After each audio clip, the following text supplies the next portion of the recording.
Hello everyone, I am Etri, a student of Ascenova, founded by Elon Musk. Today I'm interviewing Skyward, which is the rocketry team of Italy, and it's from the Politecnico of Milano, and it is the award winner for the EuRoC 3 kilometer solid competition. What's your story and how did you meet each other? Hi, I'm Virginia, and I'm the Vice President of Skyward Experimental Rocketry. I found out about Skyward by chance because one of my friends was applying to go into the association. I study management engineering, so it was a little bit out of my field, but I found out about it. I tried, I did an interview, and they liked me, and so I got in and I met all of the team. Hi, my name is Nicolò, and I'm the project manager for Pyxis Rocket, the next year EuRoC participating rocket. And I study aerospace engineering at the bachelor degree. I found out about Skyward when I was a high school student, and I came to the open day at Politecnico di Milano and discovered a bit about Skyward and the other student associations of Politecnico. How many are you, and if you want to go to space, how do you plan to go there? So our association is composed of almost 130 members between active members and external collaborators, which are old members that have finished university and gone on to working, but sometimes like to help us with some things. And we are divided into two projects. The first project is Pyxis, the rocket, and the second project is Chimera, a hybrid rocket engine that we plan to put inside our rockets in the future. As for the race to space, let's call it like that, we're not looking that much long term because our association has a history of, as we say in Italian, fare un passo più lungo della gamba, so making a step that's way too long for your leg. And it's a case where you do something that's way too complicated for you and you fall and you fail exactly. So we're taking things slow and we're starting again from small rockets, and then we'll see in the future what happens. What are your goals and your active projects? So for what concerns the rocket project, which is Pyxis for this year, our goals are participating at EuRoC, trying to get more and more awards, of course, trying to win something. And to tell the truth, our main goal is to be more precise, more organized, since we saw that we had some problems, some troubles, and we want to improve what's already good, and we would like to really improve what is not so good. And what I think is our main problem is the organization of members and how we work and how we behave with each other. So we should get a little bit similar to a workplace, to a place where people are more involved into work and with a specific organization and with a efficient organization. And for what concerns the other project of Skyward, there's a motor, which is a hybrid engine with ABS plastic and gas. And the goal is to put it into the rocket next year, so in 2023 EuRoC. And we would like to really try and make this very difficult project a real thing. How is it to study at the Politecnico of Milan and in Italy? I can tell you something about the university in general, and then maybe Nico can explain more about the aerospace field in particular. So at Politecnico di Milano, you have a bachelor degree that lasts around 3 years and a master's degree that lasts 2 years. The bachelor is done in Italian and the master's is done in English. Taxes depend on your income, so it can be as low from a few €100 to a few thousand, no more than 4,000 anyway. And living expenses, Milan is one of the most expensive cities in Italy, but is still livable. We have 2 exam sessions, one in winter during January and February, and one in summer during June and July. And you have these exams that are not very standardized, but you have a written test and probably most of the times an oral test. And during the bachelor, you don't do as many projects as someone would wish to do. During the masters, you can do many more projects. For what concerns aerospace field and maybe also laboratories or labs things. So aerospace starts with a really theoretical basis. And for the first and second year especially, you have subjects that are maybe general and theoretical. So you start doing things that are really on aerospace engineering from the third year, and the labs are especially at the master's degree. But the good thing about Politecnico is that the student associations are growing in a fast way. We are always present for people from the first year of bachelor to the last year of masters. Also, there are also many other associations like those that build cars, motorbikes, boats, hydrogen boats, and also people that have maybe passion for calculation or programming. They have also a pair of associations. So we try to go and work with them, and we have a nice time also with this kind of thing, and not only during lessons and exams. You have a lot of theoretical study, but being in an association such as Skyward or the others that Nico mentioned can really make your university experience much better, because you get to meet a lot more people and work on practical projects that you wouldn't have a chance to do otherwise. How do other students think of what you do in Skyward? They think of us a bit as crazy people, maybe, because as I said, there is a lot of theoretical study to go to do during Politecnico, and making a rocket, of course, takes a lot of time. So it's kind of hard to balance the two things. But I don't know, it gives you that thing that makes you different from everybody else, from everybody that's just studying there. And as I said, it enriches your university experience. So many students like us. We have just had a recruitment, and especially from aerospace engineering, they want to join us and they want to be part of the project, but it takes a lot of time. So if you're really focused on studying, some people are not so convinced, but the people who are, and that's the important thing, are very motivated, and they really like being in Skyward, and they work really hard to be there. Have you any advice for a student which want to prepare to join your university? Yes, many. For example, at the start, you should try your test to get into Politecnico at the fourth year of high school. So not the last, but the year before your last year, since it's easier to get in, because the one who tried at the last year of high school have a sort of graded list in which the ones that have a higher scoring get in. So this is the first thing. Then I suggest not to expect something very practical at the start.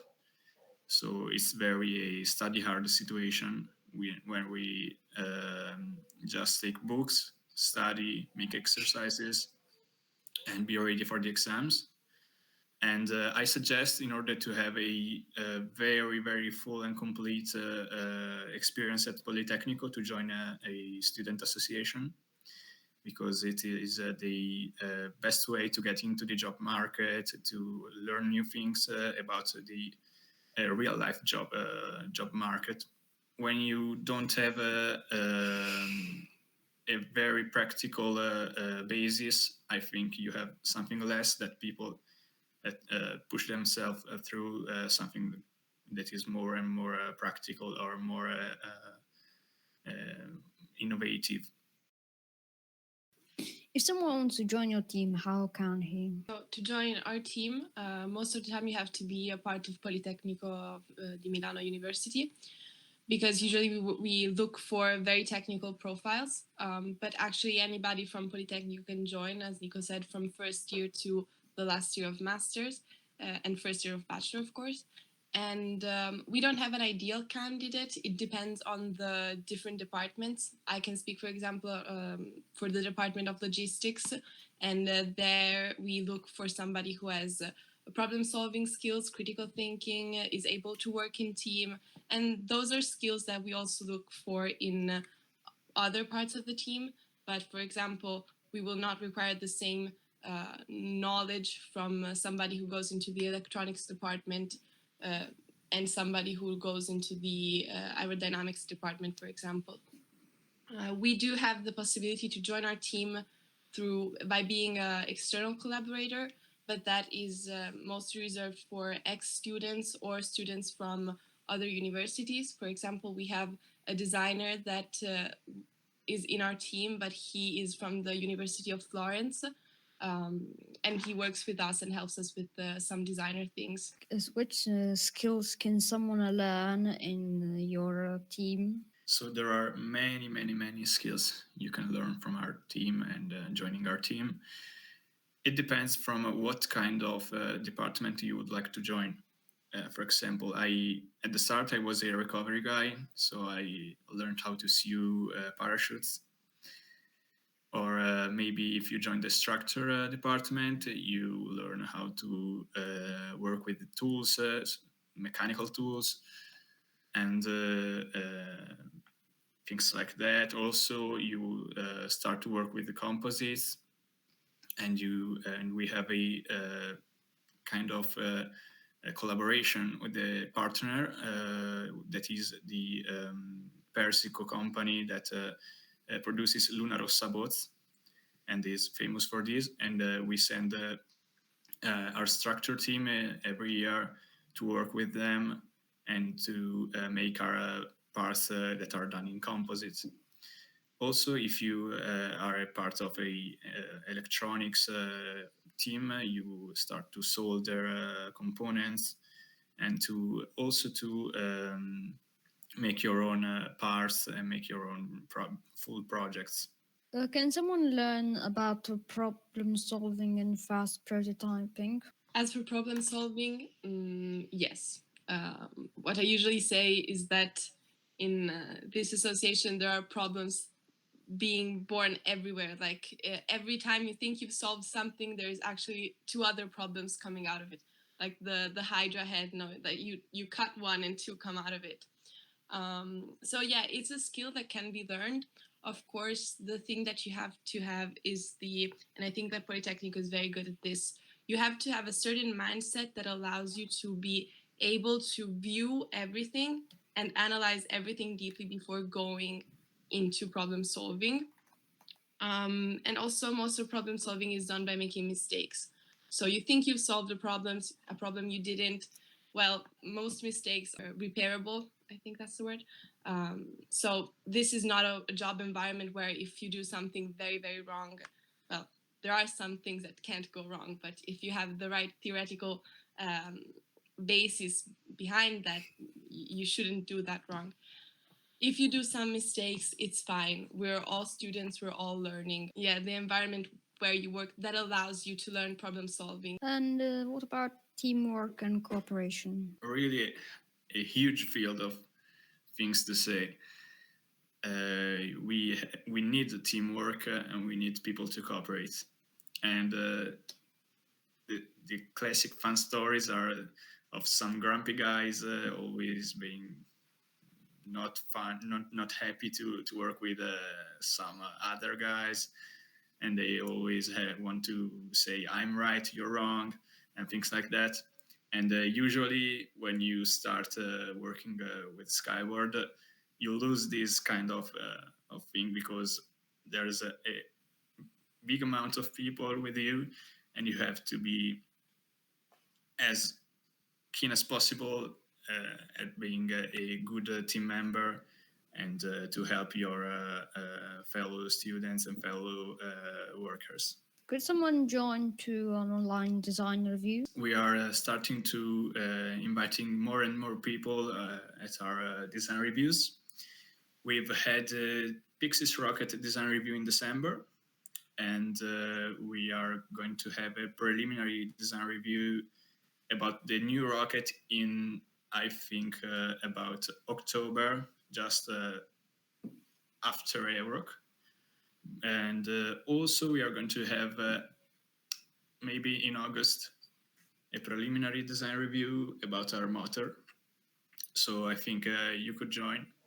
And we are starting to invite sponsors, partners, and people from Politecnico, former members.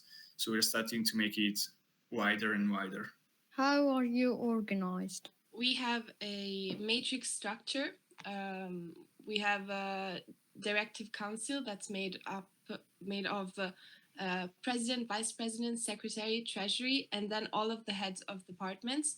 And the departments are aerodynamics, structures and propulsion, electronics and software, recovery, and media and logistics. So each one of these departments has a head of department, and they are responsible for the team on an administrative level. And then every department is structured into teams, and we have what we call IPT, Integrated Project Team. And each team has a leader, and the leader reports directly to the project manager during the technical reunion, RT. And every team is responsible for a certain part of the rocket. How do you manage your team, and how do you handle remote members if you have them? The part of remote members was the biggest in Skyward last year, and we had many problems with this. Ask people to come sometimes and have a hands-on work moments. When we talk about team managing, to tell the truth, we use a ClickUp app, and it's just a task application where you can show to people what the task they have, what kind of time they have to respect. And it is something that is really useful in order to see what everyone has, what every people, every department have to do, and what they have to realize. Especially from my point of view, the biggest problem is always time. If you want to join EuRoC each year and participate at EuRoC, you have to work really hard. And it's a very big problem in terms of time, because you have to take parts from partners or people that sell you other things, and you have to respect these times, and the workflow is very complicated. Is critical thinking important in your team? Definitely, yes. It's very important, and again, I think it's something that you can develop once you're exposed to it. But it is something that we look for when we look for members, for potential future members. As I said, it's very important to be able to analyze thoroughly and question yourself. And that's the reason why we do so many reviews, because every time we think that we have a solution to a problem, again, we have to question it. We have to say, what if there is another better option? What if this one is it's not correct? What if there's something that we're missing? And that's why, even though decisions are made by some responsibles, everyone in the team is allowed to chime in and say what they think is wrong during, for example, these reviews, because it's important. Sometimes when you work on a project, you can get very narrow-minded and think that that one is the only way to do it, because you're very concentrated on you're very focused on what you're doing. And it's important to have critical thinking from outside and have everybody give their opinion. as long as it's on a very, very technical, theoretical base. Do you play and like a Kerbal Space Program? Myself, not. I have never played it with a KSP, but I have many colleagues that still play with KSP because they love to see many problems with different views. And for some of them, it's also useful with university because they maybe if they do space transfers or things like that at space engineering, it's quite a good way of thinking using KSP just to make it easier and understand what things could happen. And I've seen you also do videos about KSP, Minecraft, and things like that. So if you want to talk us about this. Yes, I made videos on Minecraft. I don't really play Minecraft anymore. Kerbal, I think it's useful. I've heard that some other teams, like everyone plays Kerbal. And some of them, if I remember correct, like when they recruit, they ask you to do something in Kerbal. One thing I will warn if you want to do some recruiting with Kerbal, Kraken drives exist. They're practically bugs, which do not work in real life. So you can make they're like magic, kind of. Yes, some of my colleagues showed me a pair of them, in order to do very huge rockets that go super fast and things like that.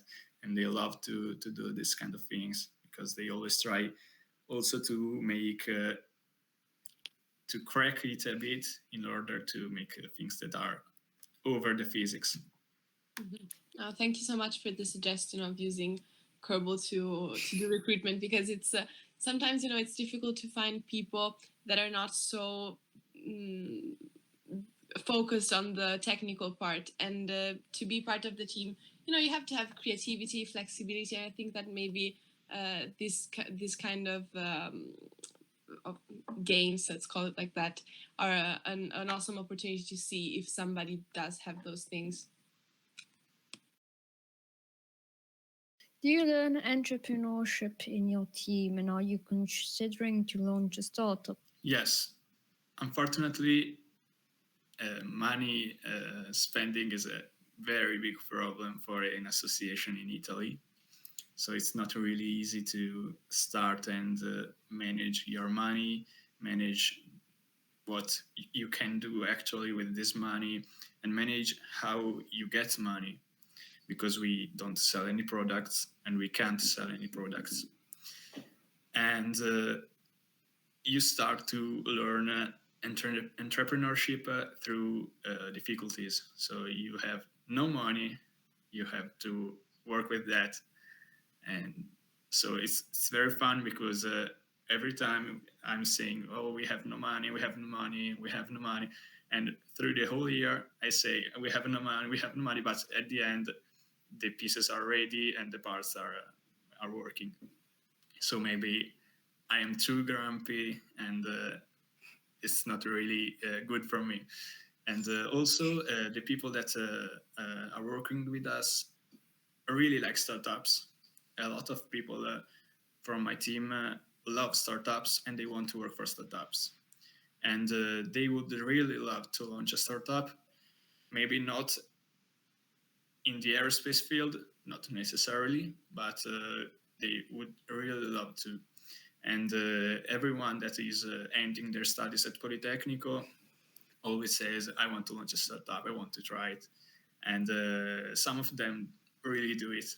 And I'm really happy for them. We have a few ex-members of Skyward that launched their own startup, and some are coming back to help us and be our partners because they know how much work we put into working on this rocket project, and they know that it's very it helps you form yourself, and it gives you something more about entrepreneurship as well. Yes, for example, Leaf Space, you may know it because they work on satellites and they are the founders of Skyward, and They started after Politecnico to form a startup, and now they have a great work about satellite.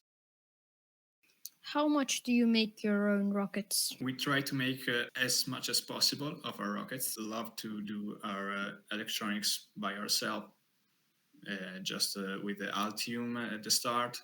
And then we have a partner that helps us with the components. And then our guys solder what's the rest to be soldered, so, and things like that. Also, Destructor. We don't really have our own machines at Skyward.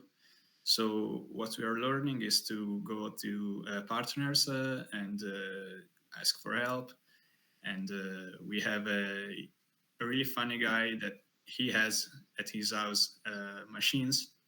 So he works day and night with machines and does our pieces.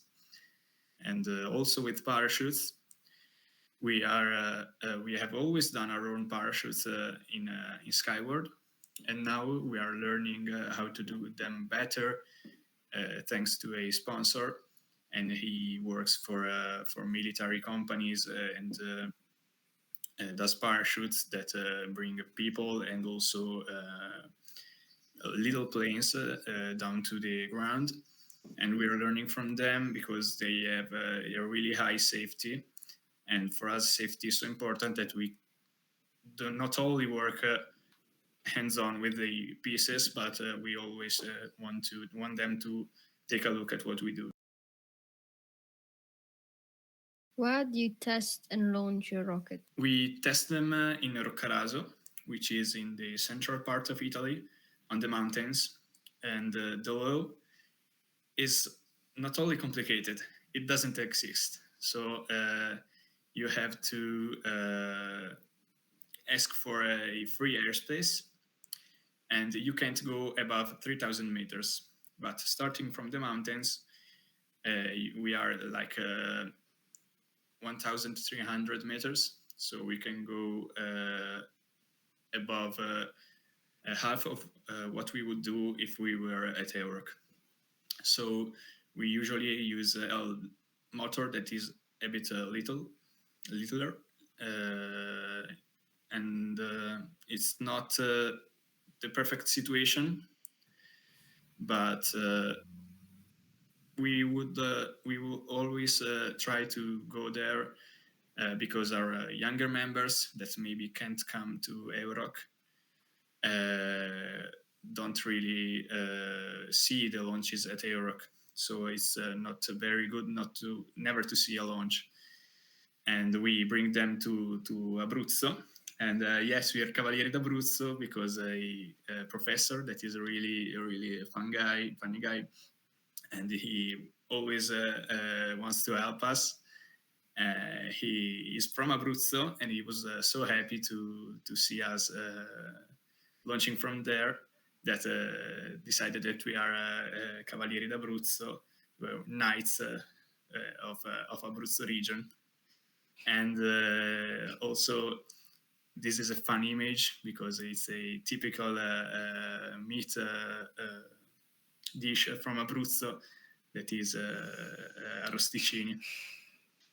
And unfortunately, we also were so cavalieri that we decided to put a sword in EuRoC, or better, in 2019, we put Hermes rocket in EuRoC since our expulsion didn't work, and we went down to the ground, and the rocket was like 1 meter inside the ground, so it was hard to take it out from the ground.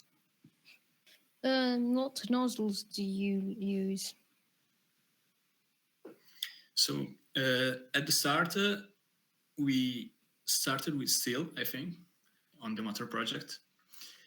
But later we saw that it didn't quite stand the temperature. So we used the graphite. And this is very cool. And this is very, very fun to do, because you never see material like that. You see it from pencils, but when you see a piece like that in real life, you want to touch it. And we always want to go and touch it. And the guys that have the development of the motor done, they're not happy about this. Also, we saw that you do motors.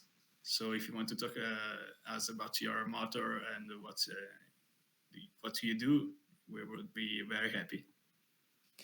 Yeah, so I made the sugar rockets, and for the nozzle I used clay, just clay powder. You pack it, and it doesn't last very long. So I don't think it would be very good for your rockets. But it's heat resistance, and also it makes this weird thing where, like, I think it mixes with the smoke and makes like this, makes like a terracotta with lots of bubbles.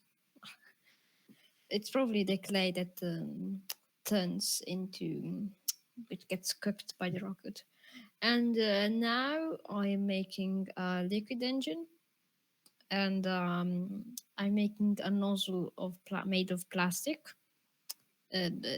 Not any plastic, a plastic which is made to melt, because it's for a 3D printer, so 190 degrees is maximum.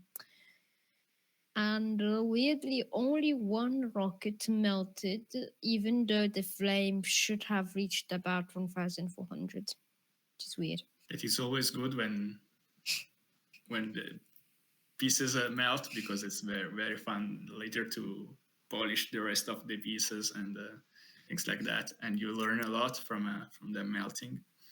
Also, if they create some smoke, it's good, because when you launch a rocket, you can see it from far away. How do you test your engines and your tanks? This is another fun story, because we had a partner that decided to solder on aluminum, and it's not really easy to solder on aluminum, because it creates a lot of problems on the material. You have to put it again into the oven, or use chemicals in order to solder it correctly. And the last time they soldered it, one of our guys went to do a test on the tank, and they put water at 70 bars. It had to withstand 80 bars, but this one at 70 bars exploded.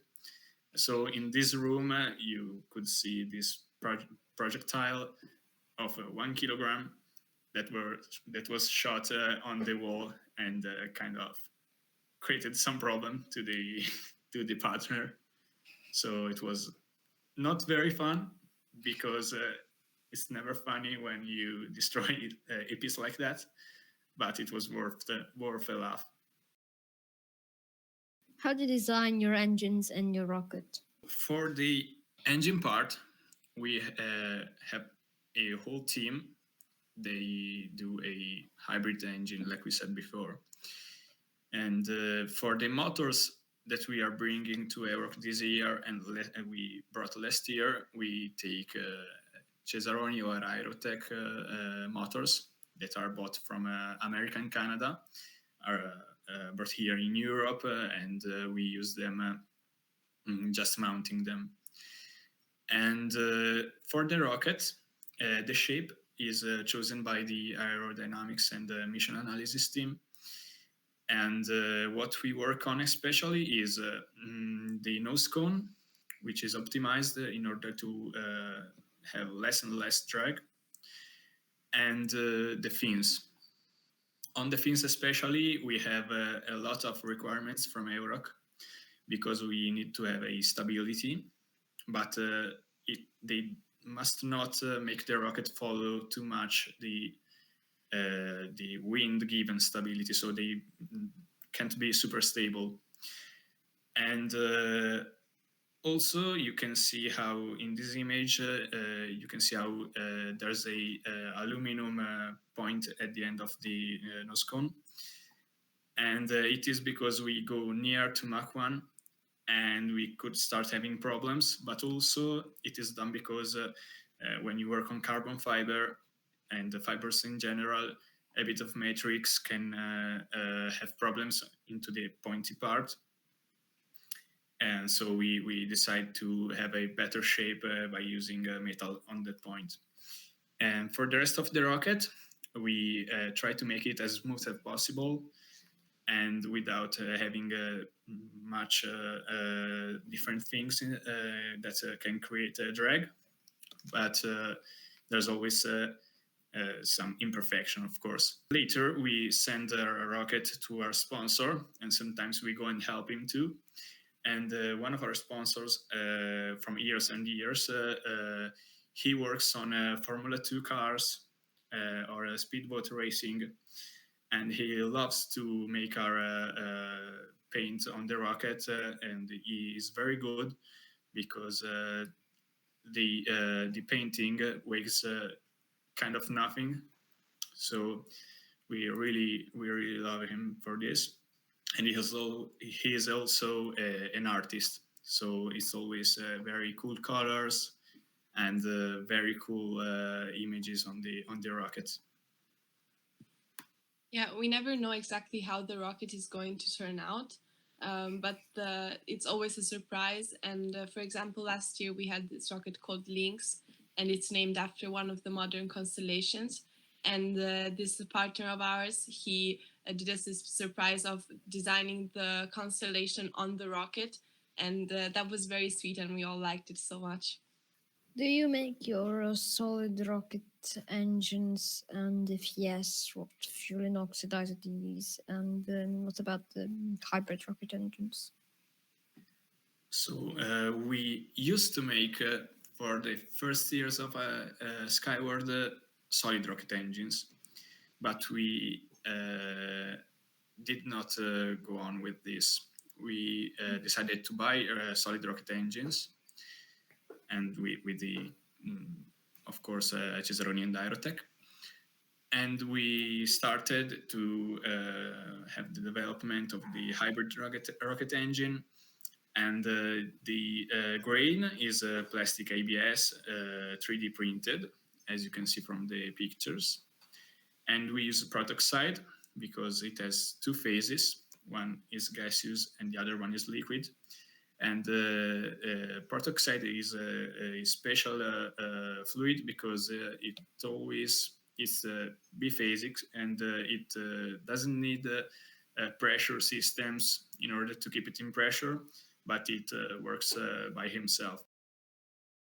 Did you develop your own PCB for your rocket? We develop our PCBs with Altium program, and then we send them to a partner that works on the critical components, where you have to work with special ovens or things like that. Later, we take the parts and we solder what components we have left, in order not to make our partner spend too much. And we have we work also with ST microelectronics and things like that, especially for tests. We use discoveries. Arduino, unfortunately, isn't really fast enough for us, or for some of our things. For something, it works and is enough, I would say. But for some other things, is a bit slow. And the sensors that we use are pressure sensors, also load cells from this year on the rocket, in order to calculate the loads that the parachutes give on the structure. We also have accelerometers, and we would love this year, if we, of course, manage to do it, to put a pitot tube on the point of the rocket, in order to have a velocity that is very trustworthy and that has not turbulences from the rocket and things like that. And also, when we go supersonic, or at least near to supersonic or transonic, we have some little troubles, with the sensors, but with some theoretical correction, we can solve it with a really fast way. And last year on Lynx, we had only one camera, but the next year we will put more than one camera. So we'll try to have a more detailed and with more views video. And we hope this will help with our advertising and videos on the... Do you use any system where aerodynamic surfaces are deployed to decrease or increase drag? Yes, we do. We have air brake systems, and we love this system because it's quite easy. It doesn't really have big mechanical problems, and with a servo that turns, we have this kind of little fins that come out of the rocket, and we love to overshoot a little bit, but using the air brakes in order to reach the correct apogee that is given from EuRoC. And since you do rockets, have you also tried to use them? I don't have any experience with electronics, no moving parts really. So I do the engine, but then I stop. I do the engine, but I don't go any further. I have tried to put fins, but for some reason, all the rockets I put fins on didn't work. No idea why.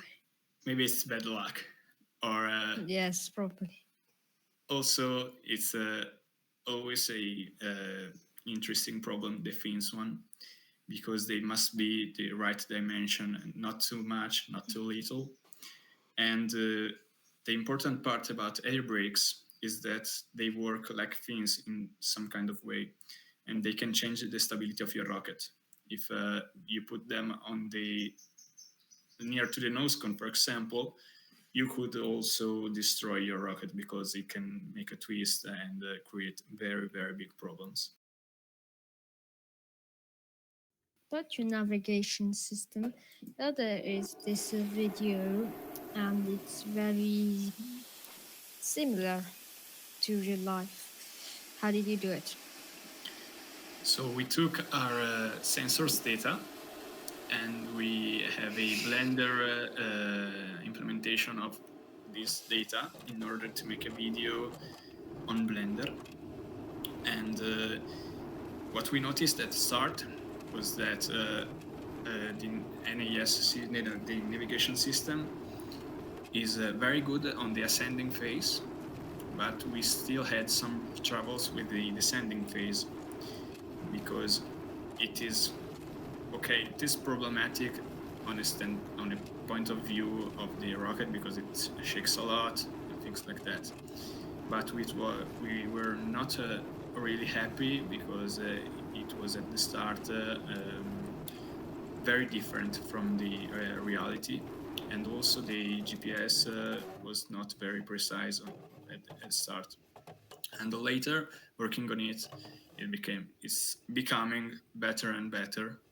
So I think the guy that made this video will really love the fact that you talked about this, because it was very, very difficult and very, very cool.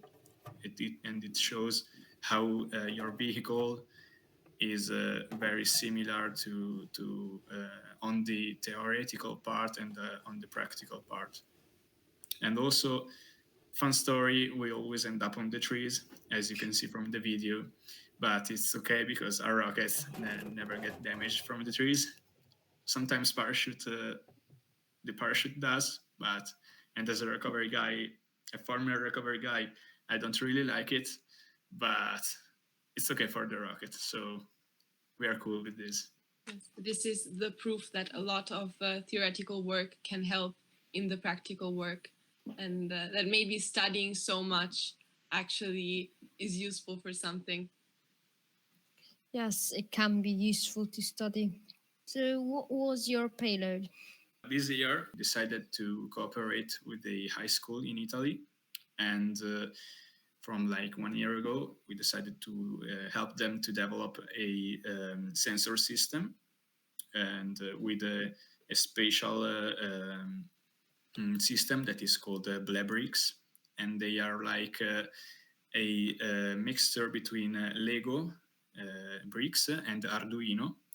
So they are these kind of sensors that are mounted on each other, and the guys from this high school they will program the software on these sensors, and then they will use it maybe for their final exam at the high school, since in Italy we have a final exam where we have to study functions and things like that. So I think and I hope it will be helpful for them at the final exam.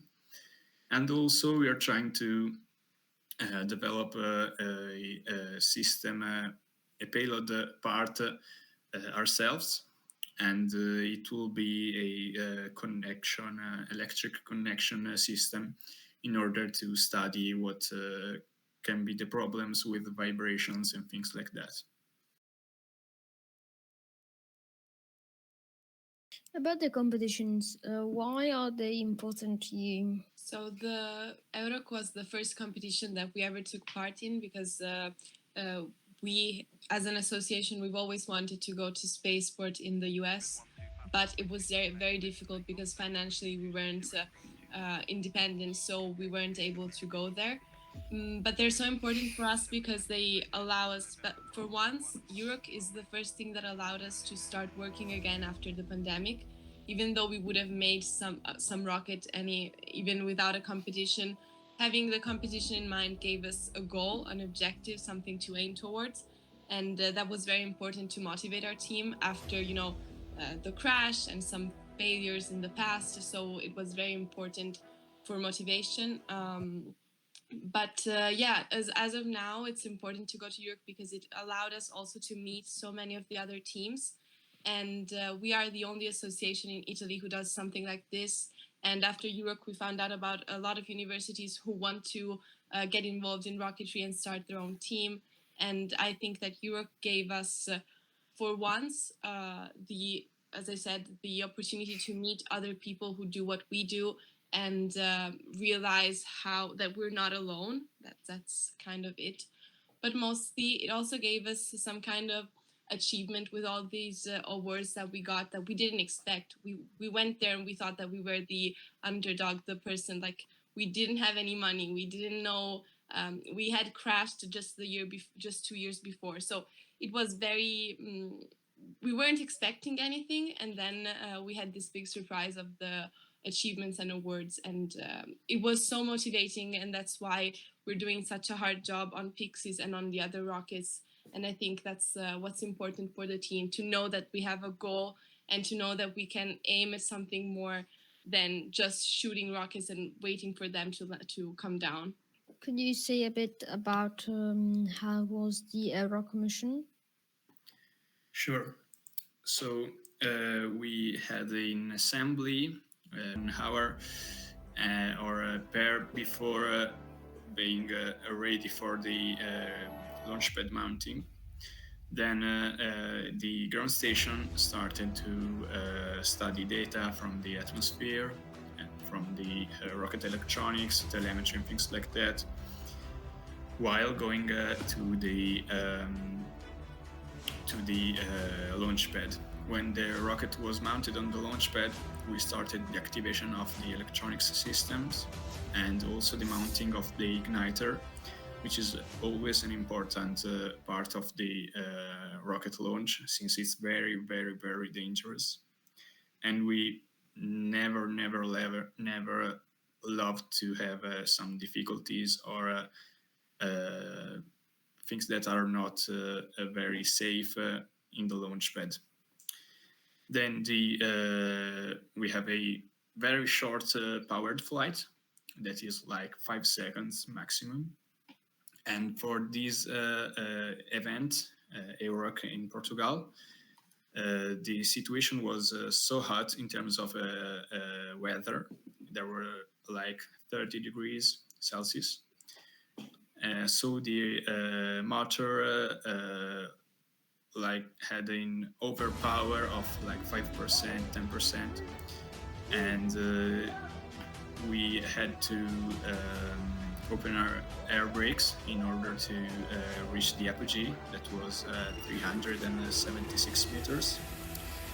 And at the apogee, when the rocket is horizontal, we have the ejection of our nose cone. The drug parachute comes out, and our special feature for Lynx was that the nose cone took out the drug, but when the drug started to drag down the rocket, the nose cone detached from the drug, but it did not detach from the rocket. So there was, at the end of the flight, when we took out our main parachute, we have a nose cone that was under the main parachute. So it was safer than what we used to do before with the drug and the nose cone that were attached together. And we used a skyhook in order to do this kind of movement. And for this year, instead, the Pyxis mission will have a complete detachment of the nose cone and the rocket. The rocket will go down with a classic parachute two-stage recovery in order to make the youngsters learn how to have a normal recovery, a nominal recovery. And the nose cone part will have first a drug, and then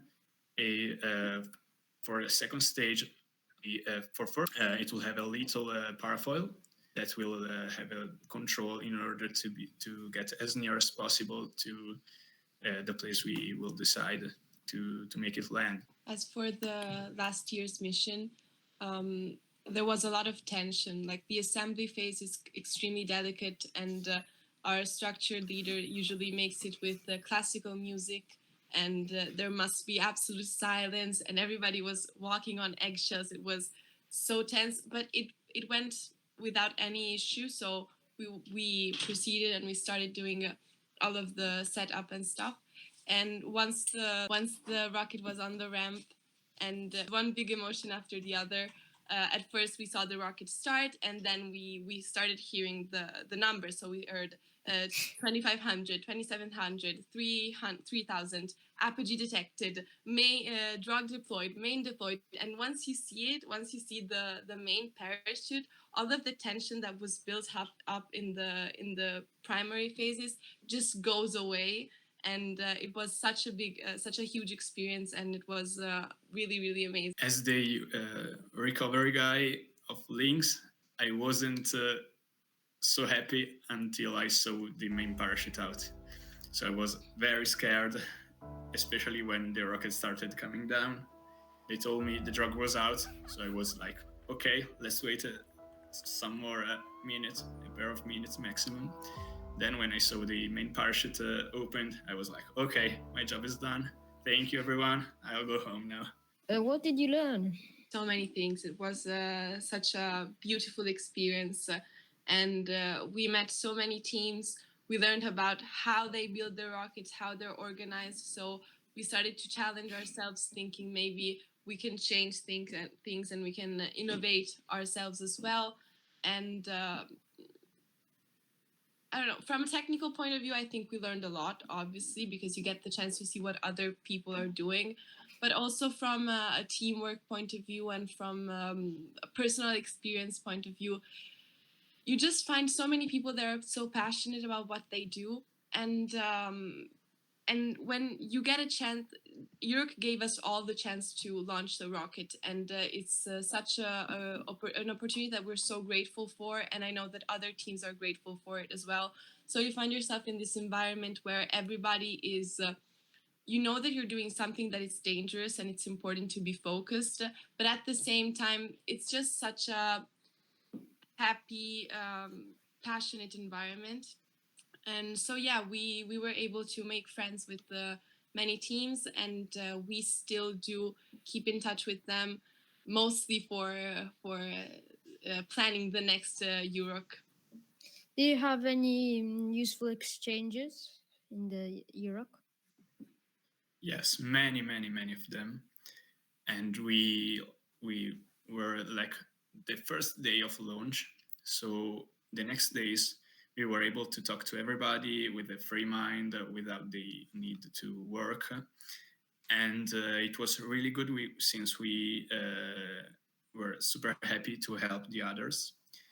And so we took part of the work of some teams, and we were happy because of this. For example, one of our guys was very good with the egg timer, that is the competition electronics tracker. So it gives you the altitude that the competition reads in order to give you points. And he was so good with this that everybody had some problems, and he went and solved it with them, helped them, and we were super happy with this. Because when I started joining Skyward, I had a launch, and we were alone and we were working, but the first launch had some troubles, but it worked. The second had some troubles and didn't manage to have a launch. And from my point of view, having someone else that comes and helps you is very important, and to be helpful and making them join and see their little dream come true is very important. Do you have more rockets at EuRoC? We only have links there, and but we thought also to try and find some other motor in order to launch it again, because it was immaculate. Even if we had a little bit of a problem with the parachute, because it landed on branches, and one of the branches of a tree made a little cut on the parachute. But it could have been a solvable problem, and so we could not have another launch, unfortunately. But the rocket was super okay. So we were happy to show it, not to use it, but to show it. It was very cool. Because I think we put the rocket on the table to be seen, but I don't think people realized that we had already launched, because the rocket was in perfect condition, and that made us really happy. We were thinking about launching again, but yes, the funny thing is our rockets like to end up on trees. And so once the rocket landed, we thought we knew where it was because we had the GPS signal. But once we went there, it wasn't there. And so we had to wait to go back and wait for the other teams to launch and then send out a mission to find this rocket. And it was getting dark. So a team of maybe 7 to 8 people had gone into the woods literally to find this rocket, and all the others had stayed there, and we were waiting, and we didn't know whether we were going to get our rocket back. And once they came back and we saw them, there was a military car in front of them, so we couldn't see them really well. And once we saw them and we saw the rocket, there was this big scream, and everybody was laughing and jumping up and down. So there were a lot of emotions there. What do you plan to do in 2022? So we're planning to join EuRoC 3K solid COTS again. And we will try also to test it in Roccaraso again.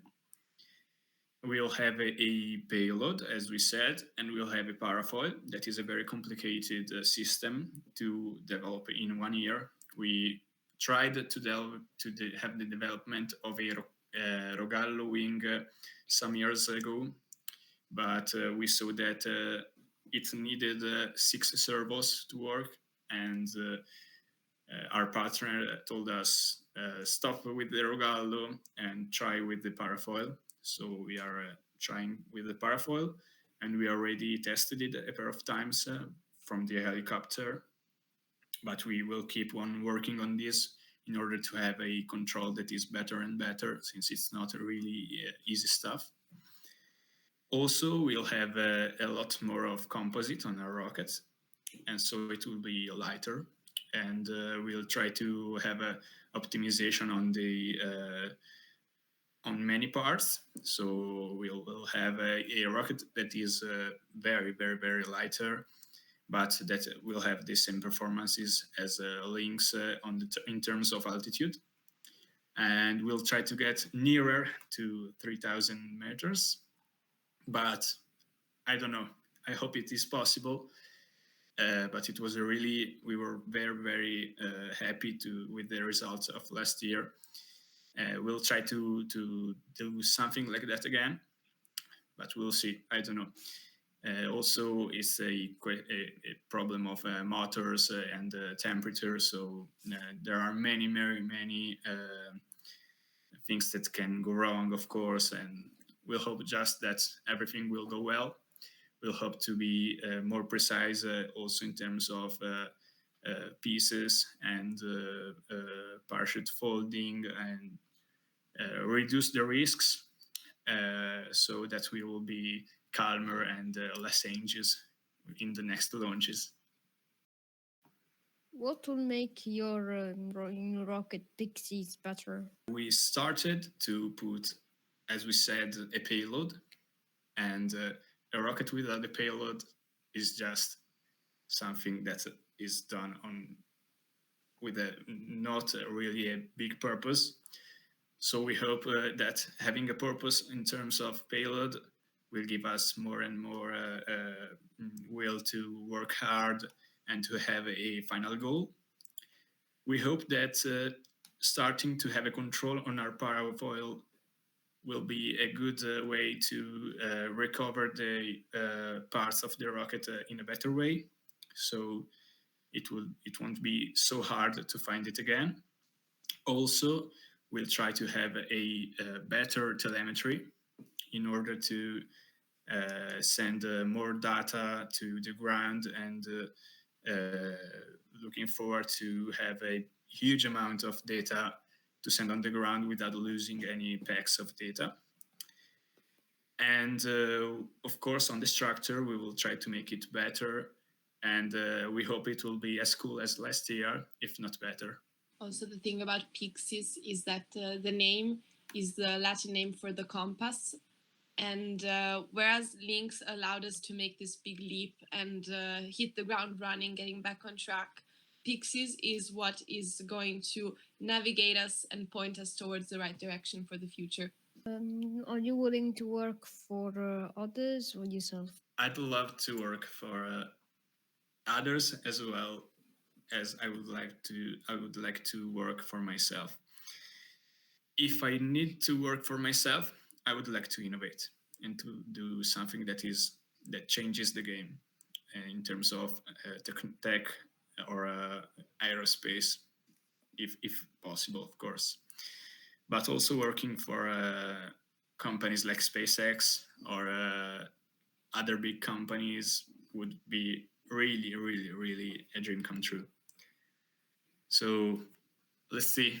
There's time for sure, but I'm already anxious to know it. As for me, I think working for yourself really gives you that independence that many crave. But the thing I crave most is the ability to work on different things. So that's maybe where working for others comes more useful, because you can maybe change the field that you're working in and satisfy your curiosity. That's my main goal. I'm not more on the creative side, but I'm more on the curious side. So we'll see what the future holds. What advice would you give to a young Rocketeer? The first advice I would give is to do as many tests as possible, since it is very important to do tests so that the things work and so that the your passion is safe. And also, I would recommend to have fun because it's very funny. You can see it as a job, so you work every day and you do, even if, of course, we are a DIY company because we do not really have things done at our workplace or things like that. I would really love to say that it's very, very cool to get fun and to see it as from one side as a job place, and from the other point of view to see it as a roller coaster of emotions and things like that are very, very, very cool. I'm very mad at Nico. Oh, can you hear me? Yes. I'm very mad at Nico right now because the first thing he should have said is the first thing to do is follow Skyward on Instagram and EttoCraft on YouTube. No, but yeah, just keep experimenting and everything will fall into place. What are your favorite space movies? Don't really always love to watch space movies because they always end up in bad situations. I don't know why. But jokes aside, in the last months, more than space movies, I've seen an aerospace movie that is about the Boeing problems with the 737 MAX. And it is a documentary, and I recommend it. It is on, if I can say it, on Netflix, and it shows you how you have to deal with safety and not to try to hide the problems you have with the development of vehicles, but to show it and to talk to people about this, because if you're transparent, people will find your problems and will help you. If you're not, it will create very, very huge amount of problems, of course. As for me, I'd say the obvious choice is Interstellar. A very, very good movie. I like it a lot.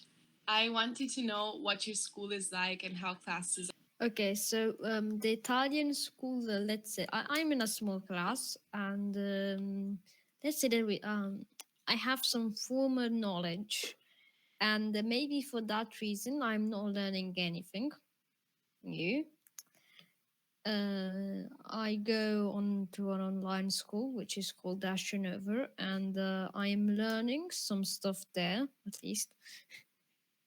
Guess you have to learn something in your life. That's the goal. And how do you manage to balance the online school and the normal school? I kind of work all the time. So I have the normal school. I practically do all of my homework at the school because they're very easy stuff for me. Mostly English. It's very easy for me. Italian, so it's easy too. Math, we practically don't do anything. So yeah, we don't do much. So I do that quickly. I don't even have to study. For the online school, I do have to study a bit. There isn't really much homework, but there's still something to study from both, so I study kind of all the time. And what kind of subjects do you do at your online school? So I am currently doing an applied science class and a terraforming class. Applied science is practically applying science. And in the terraforming class, we are discussing and looking at how we could possibly terraform a planet and what planet we could terraform.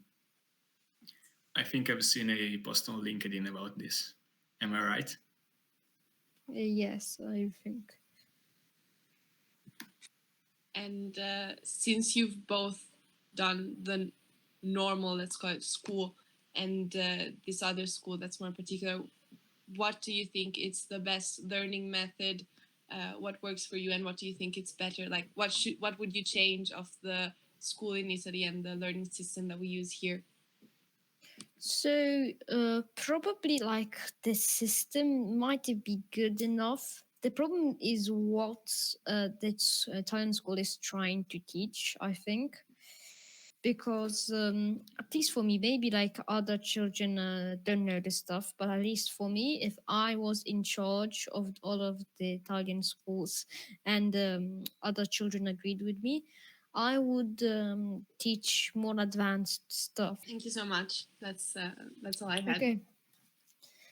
Thanks to you.